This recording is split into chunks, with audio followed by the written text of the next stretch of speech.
Konnichiwa. আচ্ছা, জাপানিতে কি কখনো বলতে ইচ্ছে হয়েছে এখন ৭টা বাজে? বা ধরুন নিজের প্রতিদিনের রুটিন নিয়ে কিছু বলতে চান?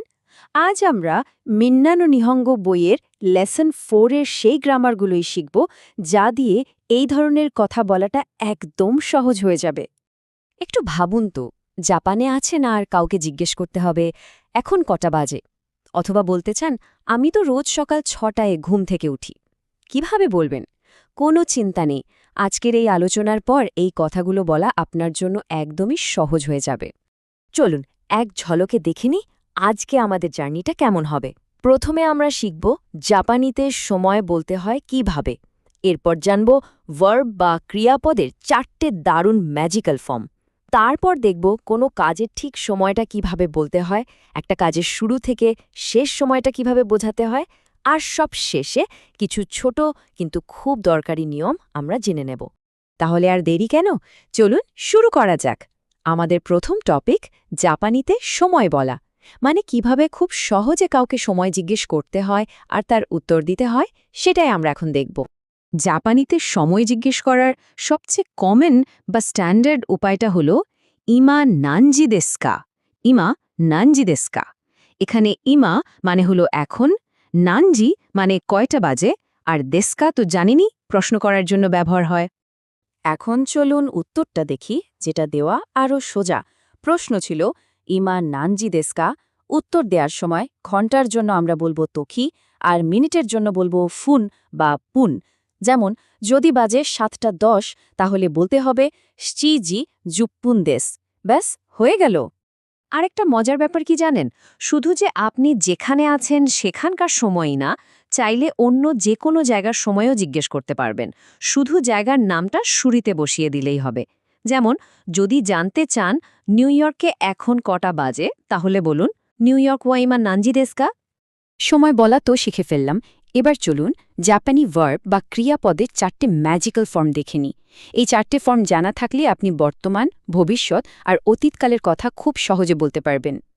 এখানে দেখুন, অকিমাসু মানে হল আমি উঠি বা উঠব, মানে এটা বর্তমান বা ভবিষ্যতের হ্যাবোধক রূপ। এটাকে না বোধক করতে হলে বলতে হবে অকিমাসেন, মানে উঠি না বা উঠব না। ঠিক একইভাবে অতীতে কিছু করেছিলেন বোঝাতে, যেমন উঠেছিলাম, বলতে হবে অকিমাস্তা। আর যদি না করে থাকেন, মানে উঠিনি, তাহলে বলবেন অকিমাসেন দেশতা। এই 4টা ফর্মই কিন্তু আপনার আসল অস্ত্র।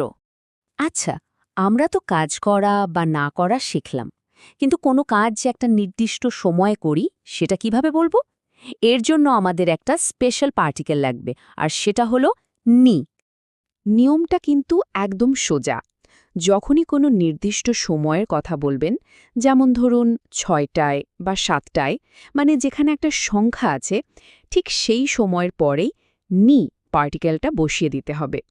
এই নি পার্টিকেলটাই সময়টাকে আপনার কাজের সাথে জুড়ে দেয়, অনেকটা আঠার মতো। আসুন দুটো উদাহরণ দেখি, তাহলেই পরিষ্কার হয়ে যাবে। প্রথম বাক্যটা দেখুন, মাইয়াসা রোকোজিনি ওকিমাস।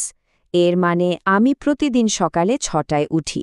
আর দ্বিতীয়টা আষ্টা রোকোজিনি ওকিমাস, মানে আমি আগামীকাল 6টায় উঠব।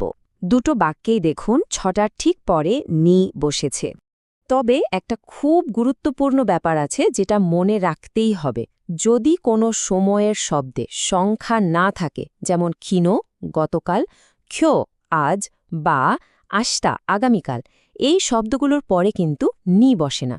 যেমন গতকাল পড়াশোনা করেছিলাম বলতে হলে আপনাকে বলতে হবে ক্ষণো বেঙ্ক্যো সীমাস্তা, ক্ষীণ বেঙ্ক্যো সীমাস্তা। এখানে দেখুন কোনো নি পার্টিকেল নেই। এখন আমরা শিখব কিভাবে একটা কাজের শুরু আর শেষের সময় বা জায়গা বলতে হয়। এর জন্য আমাদের দুটো খুব দরকারি পার্টিকেল আছে। এরা হলো কারা আর মাদি। এই টাইমলাইনটা দেখলেই ব্যাপারটা একদম জলের মতো পরিষ্কার হয়ে যাবে। কোনো কিছু শুরু হওয়া বোঝাতে আমরা ব্যবহার করি কারা, যার মানে থেকে, আর শেষ হওয়া বোঝাতে ব্যবহার করি মাদে, যার মানে পর্যন্ত। যেমন 9টা থেকে কাজ শুরু আর 5টা পর্যন্ত কাজ শেষ। আর সবচেয়ে মজার ব্যাপার হলো এই পার্টিকেল দুটো শুধু সময়ের জন্যই না, জায়গার ক্ষেত্রেও ব্যবহার করা যায়। যেমন খুজিকারা গোজিমাদে হাতারাকিমাসু, মানে আমি 9টা থেকে 5টা পর্যন্ত কাজ করি। আবার ওসাকাকারা টোকিওমাদে সানজিকান কাকারিমাসু, মানে ওসাকা থেকে টোকিও যেতে 3 ঘন্টা লাগে। আমরা প্রায় শেষের দিকে চলে এসেছি। এবার আমরা দুটো ছোট কিন্তু খুব কাজের নিয়ম শিখব, যা আপনার জাপানি কথাবার্তাকে আরও অনেক বেশি ন্যাচারাল করে তুলবে। এই দুটো পার্টিকেল হল তো, টু এবং নে নে। তো পার্টিকেলটার কাজ খুবই সোজা। দুটো নাউন বা বিশেষ্যকে একসাথে জুড়তে এটা ব্যবহার হয়। এর মানে হল এবং, যেমন পান্তো বাতাদেস, মানে পাউরুটি এবং মাখন। আর নে পার্টিকেলটা হলো আসল জাদু। এটা বাক্যের শেষে বসে, আর এটা দিয়ে আপনি যার সাথে কথা বলছেন তার সম্মতি বা সহানুভূতি চাইছেন। অনেকটা আমাদের তাই না বলার মতো। যেমন তাইহেন দেস নে, এর মানে হতে পারে ওহো, এটা তো বেশ কঠিন, তাই না? তাহলে আজকে যা যা শিখলাম তা দিয়ে তো এখন খুব সহজেই নিজের রুটিন বানিয়ে ফেলা যায়, তাই না? প্রথমে নানজি আর নানফুন দিয়ে সময়টা বলে দিন। এরপর ক্রিয়ার সঠিক রূপটা বেছে নিন, নির্দিষ্ট সময়ের সাথে নি জুড়ে দিন, আর তারপর কারা আর মাদে ব্যবহার করে কাজের শুরু আর শেষ সময়টা বলে দিন। তো এবার আপনাদের জন্য একটা ছোট্ট চ্যালেঞ্জ। আজকে যা যা শিখলেন সেটা ব্যবহার করে নিজের গতকালের রুটিনটা জাপানিজে বর্ণনা করার চেষ্টা করুন তো দেখি। এই প্র্যাকটিসটা কিন্তু আজকে শেখার সব নিয়ম মনে রাখতে দারুণভাবে সাহায্য করবে।